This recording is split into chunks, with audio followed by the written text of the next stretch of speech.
नमस्कार जय जगन्नाथ। एक सुंदर सकाळ को समस्त को स्वागत जनाऊँगी। काली राति आज सकाळ हो गला हेले ए चिता ए जाए सुखिलानी। तापर मु पळै आसली तळ को भोगराग सजाड़िया लगी आ बो पूजा लगी पड़ते। सकाळ पूजा सरिबा परे आमे पुणी लगी पड़िलु मंडा भोग तैयारी करिबारे। नड़िया मंडा आ छेना मंडा तैयारी करबा भितर दीपर लगी रोसई भी चली थाए। प्रथमे खीरी तापर डालमा तापर मिक्स वेज आपर अरुआन्न कर दे माँ को पाखरे मंडा भोग लगी सारा पर मु भोक संभाड़ी न पार पेट पूजा करदेली।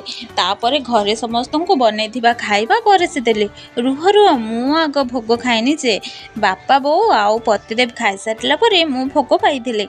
राति 4टारू उठिले एवं आसी दिन 3टा है एजाए निश्वास मारिबा को भी टिके समय है। माँ लो माँ ओषा बार एत सब कम थाए जा हो एत बेले जाए कम सरला। घर लोक खिया पिया मोर खिया पिया झीर खिया पिया सब कम सरला। एबे जा हो मु जाए टिके रेस्ट नेबी। जाए चिता सुखी।